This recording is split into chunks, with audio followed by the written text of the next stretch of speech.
inteira de vitória, para a gente enfrentar batalhas que já são vencidas pelo poder que é no nome de Jesus.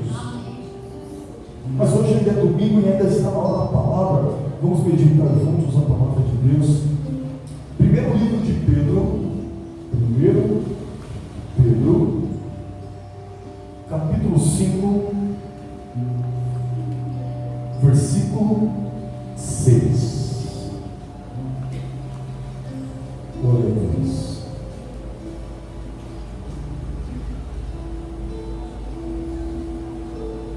Primeiro livro de Pedro,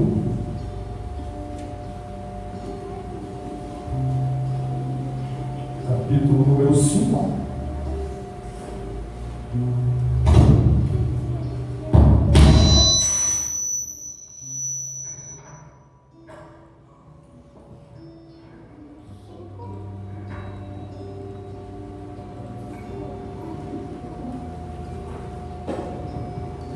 Versículo de número 6. 1 Pedro 5, 6. Diz assim a palavra do nosso Deus: humilhai-vos, pois, debaixo da potente mão de Deus, para que a seu tempo vos exalte, lançando sobre ele toda a vossa ansiedade, porque ele tem cuidado de vós. Glória a Deus. Curva a sua cabeça. Nosso soberano Deus e Pai, mais uma vez, Senhor, estamos aqui na tua presença, te buscando com toda a fé do nosso coração. Nós te pedimos que o Senhor tenha misericórdia e fale conosco nessa noite. Fala, Senhor, fortemente aos nossos corações, porque nós queremos ouvir a tua voz, somente a tua voz, Senhor. Deus que fala com o teu povo, fala conosco nessa noite, nos enche da tua graça e do teu entendimento. Nós te pedimos em nome de Jesus. Amém. Amém. Irmãos, o apóstolo Pedro escreveu estes versículos, ele escreveu essas duas frases para que nós pudéssemos ser abençoados nesta noite. Mas não foi o apóstolo Pedro que escreveu, porque toda a Bíblia foi escrita pelo Espírito Santo de Deus. Se alguém perguntar quem é o escritor da Bíblia, nós estudamos lá na teologia que a Bíblia tem vários escritores. E também existem alguns escritores que não são conhecidos. A Bíblia tem escritores desconhecidos, não sabemos quem são. Mas quando alguém pergunta quem escreveu a Bíblia, foi Deus, foi homens? Quem escreveu a Bíblia foi Deus. E como nós sabemos disso? É porque a própria Bíblia diz isso. A Bíblia diz assim que pessoas não escreveram a palavra de Deus por si, de si mesmas, mas elas foram inspiradas pelo Espírito Santo para escrever.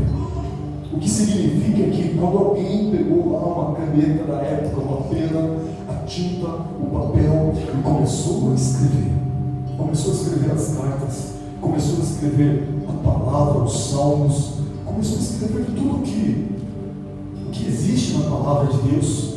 Essa pessoa não escrevia algo que vinha de si mesmo, mas o Espírito Santo dava a autoridade e elas escreviam. E aconteceu um grande milagre de acordo com a ciência e de acordo com a arqueologia. A Bíblia se manteve viva, o livro se manteve nas mãos da humanidade por quase 4.000 anos, o que é cientificamente impossível. É considerado um milagre pela ciência. O único milagre para o ateu é acreditar como é que pôde, de fato, um livro tão antigo poder permanecer. Nada durou assim. Mas a Bíblia é poderosa, é a palavra de Deus. E por que ela durou assim? Para que pudesse chegar às nossas mãos e para que nós pudéssemos receber de Deus a sua própria voz. Aquilo que Deus tem para falar, Ele fala através da sua palavra. E olha só o que Deus trouxe para nós nessa noite. 1 Pedro 5,6, a Bíblia está trazendo assim, uma instrução, um conselho, uma advertência. Está dizendo para nós nos humilharmos debaixo da potente mão de Deus. Ora, isso parece algo um tanto contraditório. Como assim nós vamos nos humilhar diante da potente mão de Deus? A mão de Deus é potente, como está escrito.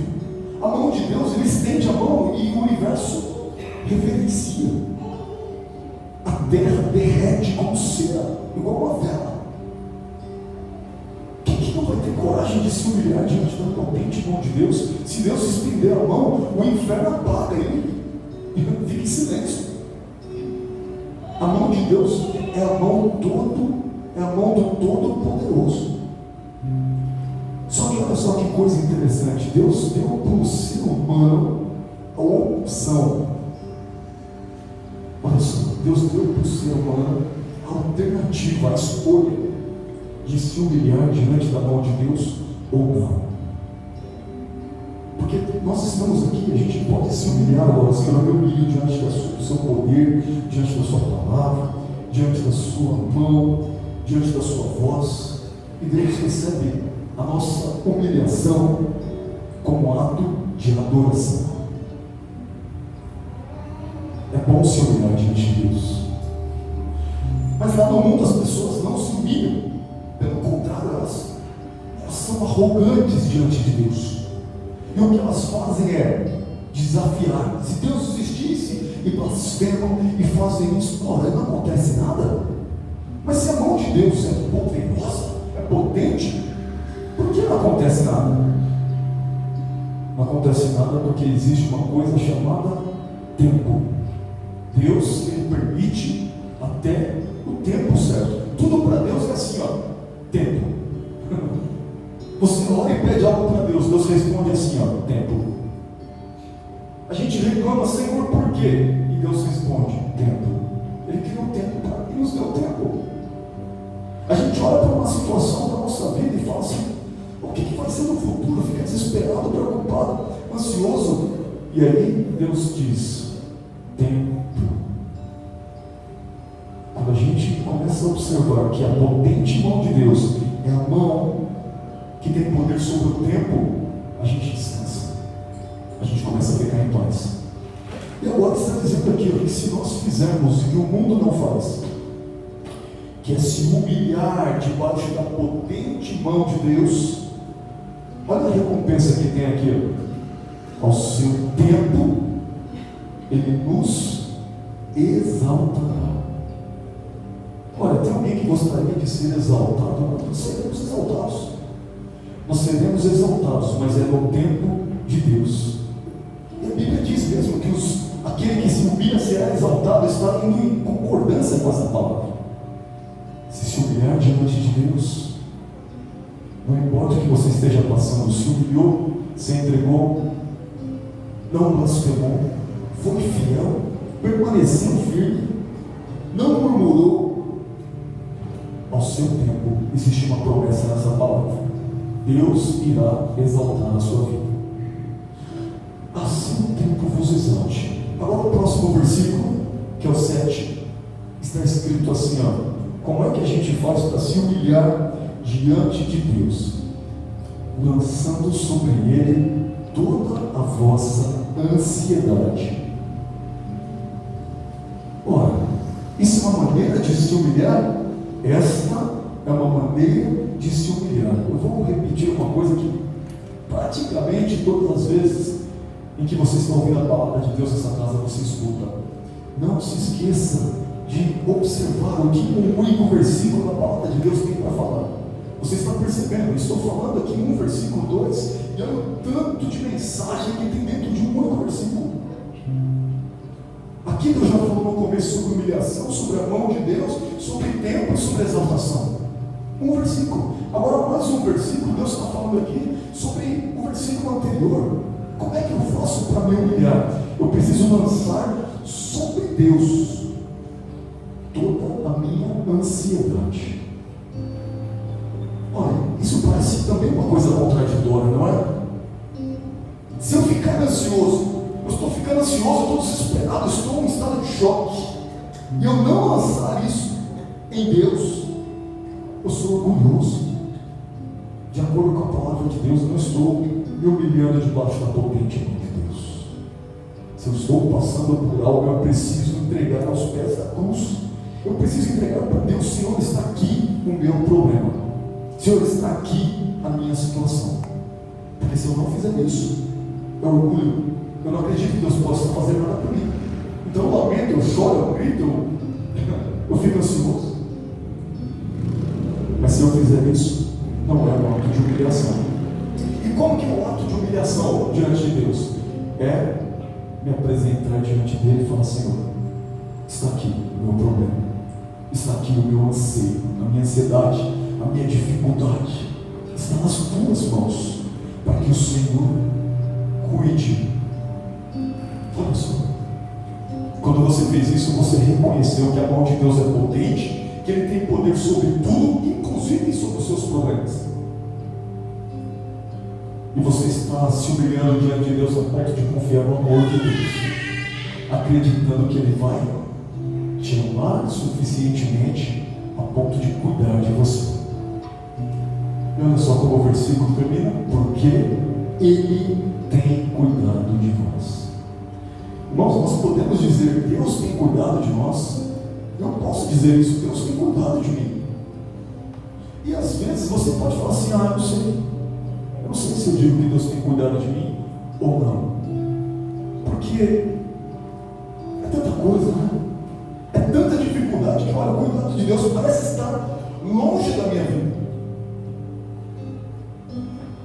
Mas se você quiser se humilhar diante dele, apesar dos problemas, apesar das dificuldades, apesar dos desafios, apesar das lutas e batalhas e humilhações que nós venhamos sofrer nessa terra, nós dizemos assim: Deus tem cuidado de mim. Até aqui nos ajudou o Senhor. Mas mesmo com luta, pessoas que passam fome hoje, dificuldades financeiras, que têm que andar quilômetros e quilômetros para conseguir um pouco de água, elas dizem: até aqui nos ajudou o Senhor. E Deus se agrada, porque está se humilhando diante da potente mão de Deus, apesar da dificuldade. Mas a palavra-chave aqui, irmãos, desses dois versículos que o Senhor está nos trazendo nessa noite, é a palavra cuidado. Cuidado. O cuidado de Deus. É acreditar que Deus cuida de nós, como forma de humilhação e como forma de reconhecimento. Deus cuida do seu povo. Esse versículo, esse capítulo 5 da carta de Pedro, a primeira carta que Pedro escreveu através do Espírito Santo, nós percebemos que ele começa a falar sobre o cuidado dos presbíteros, dos líderes da igreja, e a importância que existe do cuidado que o pastor tem que ter com as ovelhas. Ele diz que é bem claro, especialmente porque as ovelhas e o povo de Deus não pertencem ao pastor, ou ao presbítero, ou ao líder, mas pertencem a Deus. E ele começa a mostrar: você tem que ter cuidado. E quando eu leio esta palavra, eu começo a perceber: olha, a Bíblia está dizendo que se eu não tiver cuidado com as pessoas que estão debaixo desta igreja, cuidado significa cuidar. Ora, você é cobrado, Deus vai cobrar.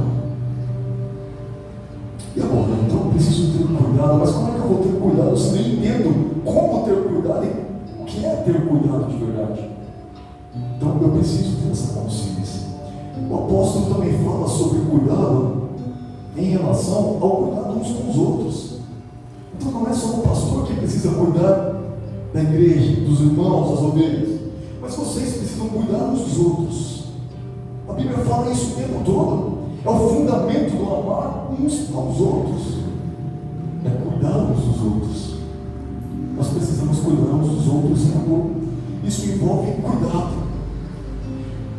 Nós precisamos cuidar do próximo quando ele estiver sofrendo aflições. E as aflições são aflições pesadas. A palavra de Deus está falando aí sobre momentos em que pessoas têm que resistir ao próprio Satanás, ao próprio diabo, sofrendo esse tipo de dificuldade. E a gente poder olhar e falar: não, eu vou cuidar de você, eu vou te ajudar.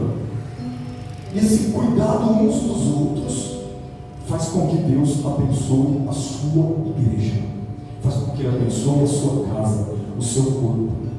A Bíblia diz assim: ó quão bom e quão suave é que os irmãos vivam em união. Aqui, neste lugar onde há união, o Senhor ordena uma bênção. E existe paz, eles vivem em paz para sempre. Quer ser abençoado? União, e união significa cuidar uns dos outros. É isso que traz esta mensagem, e traz esses versículos. Eu quero dizer para você que neste ano que começa, existe uma mensagem que você pode levar para todo o ano, para o ano de 2026 inteiro. Esta mensagem é sobre cuidado, sobre como cuidar de alguém, sobre como cuidar de uma pessoa, sobre como cuidar de várias pessoas. Eu tenho certeza que quando você passou 2025, você cuidou de muitas pessoas, você cuidou de vidas.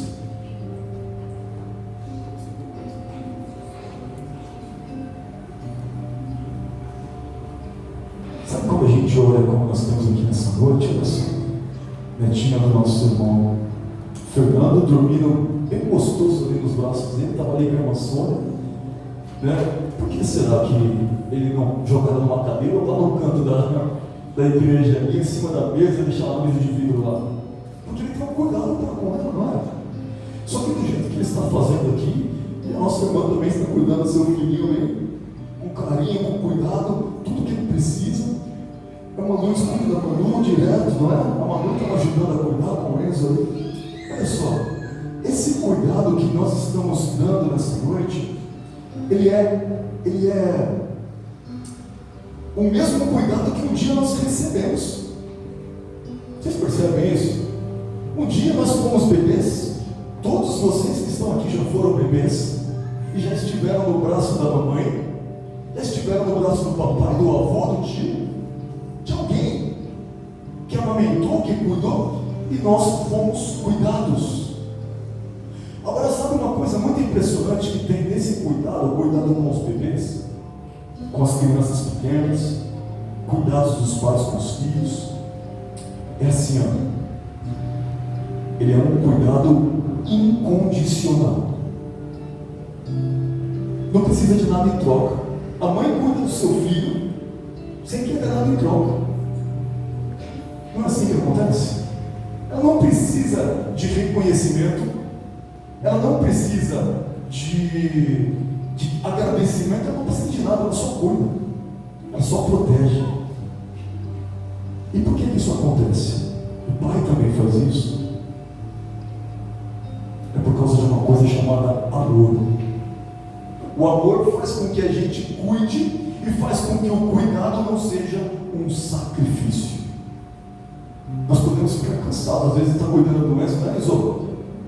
Vai lá passar a bateria, senão você vai deixar o neném nervoso. Ó, eu tenho que cuidar do Enzo e muitas vezes eu fico cansado cuidando dele, porque ele tem um espectro autista e toda essa coisa. Mas eu gosto muito do jeito dele, assim, quando ele está muito parado, eu vou lá e agito ele para ele ficar mais, deixar a casa mais animada. O Enzo é meu filho, eu tenho todo o cuidado com ele. E o cuidado que eu tenho com ele em tudo que eu faço, ou seja, o que for, nada é considerado um sacrifício, porque eu amo demais. Então, para mim, nada. Eu quero que você saiba que o cuidado que Deus tem para com a sua vida é dessa maneira. É um cuidado em que não há sacrifício. Aliás, Deus não exige um sacrifício da sua parte como resposta. Mas Ele mesmo, olha só o que Deus fez. Olha que cuidado que Deus tem para a sua vida. Ele entregou Jesus para ser um sacrifício. E o próprio Jesus que se sacrificou, Ele considera assim, ó. Será que Jesus considera que foi um grande sacrifício? Jesus, Ele olha para a sua vida, Jesus, Ele olha para a minha vida e Ele considera assim, ó, o fruto do meu penoso trabalho. Ele fica feliz, fica satisfeito, irmãos. Como uma mulher que dá luz e depois daquela dor de parto, a Bíblia diz que quando ela olha para a criança, ela não se lembra do que ela passou, não se lembra dos 9 meses, não se lembra da dor, não se lembra de nada. Ela fala, passou, só a alegria de ter aquele filho. Agora você começa a pensar numa coisa: amar não é sacrifício. A esposa que ama o marido, ela cuida dele e não considera aquilo um sacrifício. O marido que ama a esposa não considera cuidar dela um sacrifício. Ele pode ficar cansado, a mulher pode ficar cansada. Meu Deus, que canseira que dá. Estou dando a expressão para vocês, não eu quero, né? A Sara fica cansada às vezes de cuidar de mim, mas ela nunca fala um sacrifício. Ela fala assim, eu faria de novo, faço de novo, vou cuidar de novo amanhã. Porque existe uma coisa chamada amor. Então, amor envolve cuidado. Tem gente que é difícil falar, eu te amo. Embora seja importante isso de vez em quando, nós somos seres emocionais. Precisa olhar e falar, eu te amo. Mas um jeito de dizer eu te amo é cuidando. A gente faz assim com as crianças, mas nós podemos fazer assim com os nossos cônjuges, marido e mulher. Nós podemos fazer assim com os nossos filhos. Nós podemos fazer assim com os nossos pais. Quem tem pai e mãe pode demonstrar o amor que sente por eles, cuidando. Irmãos, parentes. Se você ama uma pessoa, não vai ser difícil cuidar. Então eu quero que você comece no ano de 2026 pensando sobre a sua capacidade de cuidar. Ser um cuidador de pessoas. Isso não é algo reservado para o pastor. O pastor tem que cuidar de gente, é verdade. Mas olha só a responsabilidade que Jesus deixou para cada um de nós que levamos o nome dele, que levamos o nome de Jesus. Cristão. Cada um que se diz cristão leva o nome Cristo. Não é assim? Então, para que nós sejamos cristãos, nós precisamos cumprir a obra de Cristo e apresentar o fruto do Espírito, que é cuidado de pessoas. Jesus, Ele cuida de pessoas. Ele ama a humanidade. Ele quer que todos sejam salvos. Ele morreu por todos os pecadores, para a salvação de muitos. Para a salvação de muitos. Mas olha só, Jesus quer que você e eu, nós venhamos multiplicar aquilo que existe nele. Ele sendo o cabeça, nós sendo o corpo, Ele quer que nós multipliquemos o cuidado e alcancemos pessoas em cuidado. Faça isso este ano. Comece a pensar de quem você já cuidou, já tem feito um bom trabalho, mas de quem você poderia cuidar um pouco mais e deixou de cuidar. Não teve o zelo necessário e pode fazer melhor este ano. E cuidar das pessoas não é só serviço. Eu vou fazer isso para você, eu vou cuidar, eu vou lavar uma louça para você. Isso também é cuidado. Serviço também é cuidado, mas um cuidado com a pessoa é cuidar com a mente da pessoa. Sabe quando a pessoa está esgotada emocionalmente, você vai lá e fala, olha, eu vou te dar uma palavra que vai te fazer sentir melhor. Eu vou falar algo para você que vai deixar o seu coração melhor. E não espere receber isso para precisar dar. Simplesmente entrega e fala: não, eu sou de Deus, eu sou de Cristo, eu ouvi a palavra, eu já tenho o cuidado de Deus. E tendo o cuidado de Deus, eu sou capaz de cuidar até de quem não faz isso, até de quem não merece. Eu vou cuidar. Cuidado é a palavra para 2026. Mas quando a gente medita na palavra e tenta entender e diz assim: como é que eu vou cuidar das pessoas? Que pessoas? Como é que eu faço? Eu quero ser de fato alguém que cumpre a vontade de Deus, cuidando de vidas. Mas eu não sei por onde começar. Eu quero compartilhar com vocês que a palavra de Deus nos ensina que uma forma de cuidar das pessoas neste século que nós vivemos, nessa era que nós vivemos, uma era perturbada, em que 60% das pessoas, aproximadamente, sofrem de algum tipo de comorbidade mental. Olha só, olha o mundo que nós estamos hoje. A maioria das pessoas, não é a minoria, a maioria das pessoas está doente mentalmente falando. E isso acontece especialmente por falta de cuidado. A própria pessoa não se cuidou e outras pessoas à sua volta não cuidaram dela. É necessário cuidado. E você pode ter esse cuidado com as pessoas através de uma coisa chamada encorajamento. Enrolei a língua. Encorajamento. Encorajamento é a mesma coisa que exortação. Então toda vez que a palavra de Deus fala assim, ó, exortai-vos uns aos outros, ela está dizendo assim, ó, encorajai-vos uns aos outros. Encorajar é assim, irmãos, ó.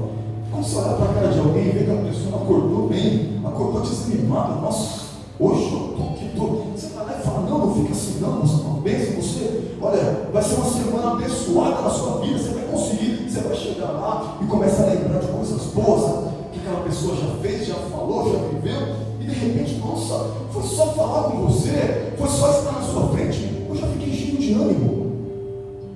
Isso é um dom de Deus.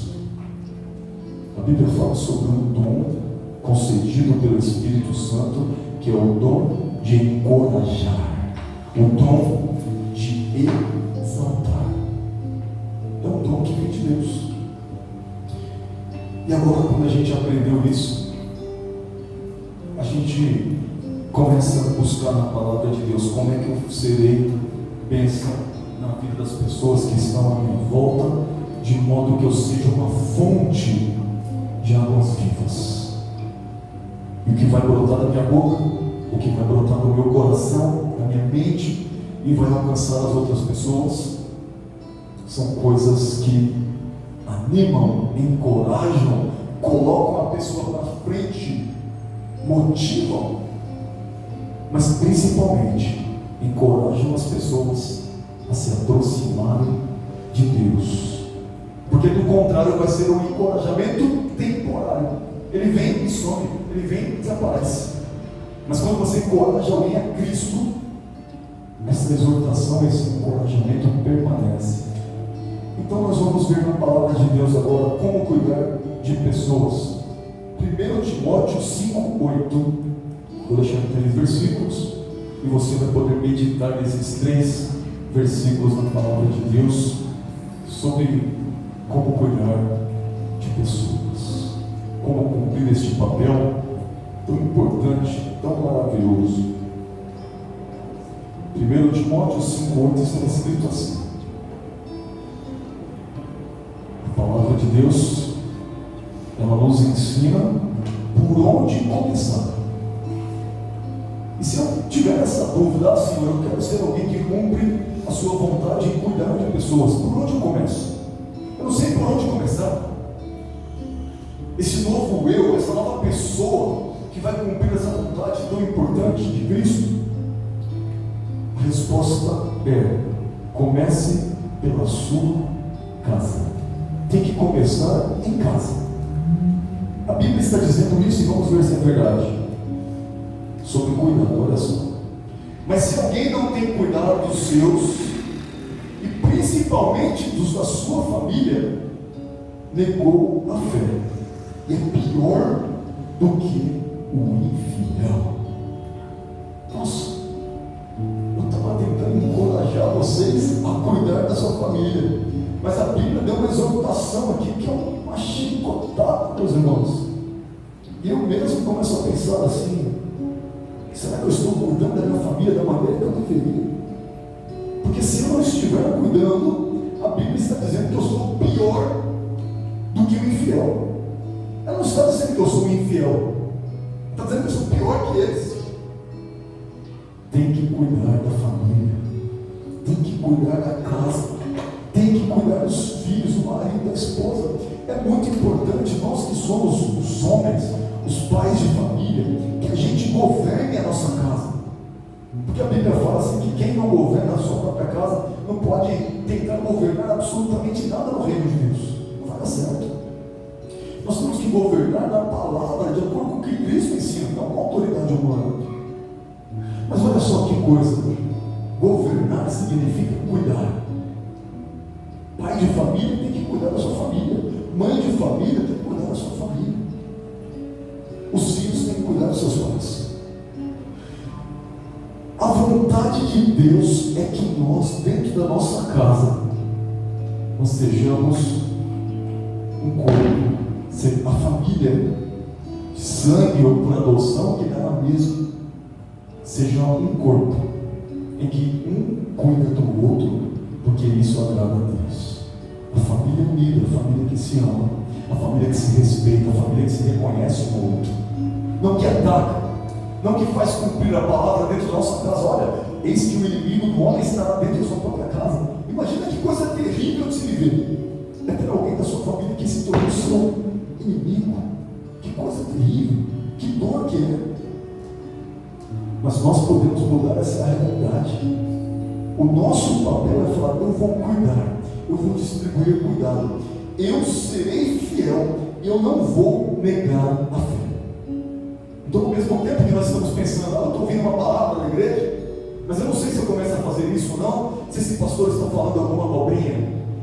Está escrito assim, que a diferença, o que vai separar o fiel do infiel, de acordo com a palavra de Deus, é se você cuida da sua família ou não cuida. Então pode alguém ser fiel: eu sou um fiel membro de uma igreja, mas assim, minha família eu já não estou nem aí. Não, a Bíblia diz que não. Não é fiel, mas é pior do que o infiel. Cuidado com a família e você não vai se arrepender. Vai colher paz na sua casa, vai colher tranquilidade. Ah, mas eu faço a minha parte, meu marido não faz, minha esposa não faz. Não pense assim, isso é sopa de sapaz, diga não. Só continue, só fala assim: não, eu vou fazer e eu vou continuar plantando. Se você faz a sua parte e não recebe nada em troca, comporte-se como alguém que está semeando e não está colhendo. Semeia mais e rega mais e continua. Não como alguém que perdeu a esperança dessa terra não vai nascer nada, porque não faz sentido você ficar com aquela terra ainda. Mas olha assim e fala: não, eu vou continuar plantando. E olha, pela palavra de Deus eu garanto para você que você vai ser um agente